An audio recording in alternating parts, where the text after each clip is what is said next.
Bon, la table de quartier, ça regroupe beaucoup d'organismes communautaires, également le CLSC, quelques organismes que le CLSC, il peut y avoir même le collège, etc. Chaque organisme envoie ses représentants sur les comités qui l'intéressent, puis tous les citoyens qui sont membres de la table, c'est seulement 5 par année pour un citoyen pour être membre de la table, peut participer à tous les comités. Quels sont les dossiers qui sont mis de l'avant au sein du comité défense de droit?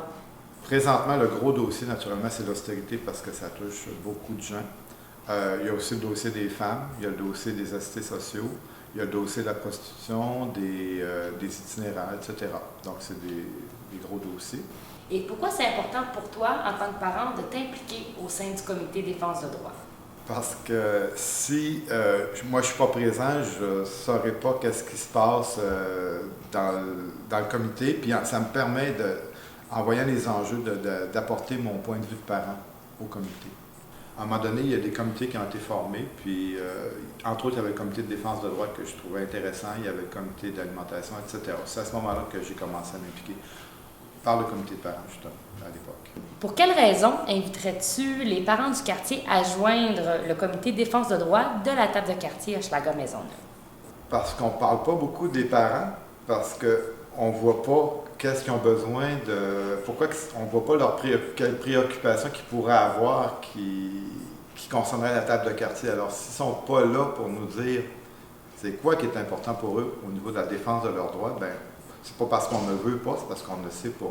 Moi, je suis parent, c'est sûr que j'en ai des idées, mais je suis un seul parent, puis avec d'autres parents, ça aiderait à amener des enjeux de parents.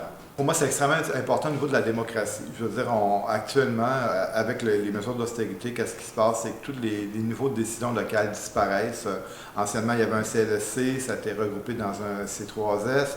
Maintenant, C3S est comme disparu. On est rendu avec un CIUS. On est rendu avec peut-être 500 000 de population là-dedans. Alors, tous les comités d'usagers, les comités de proximité, ça disparaît.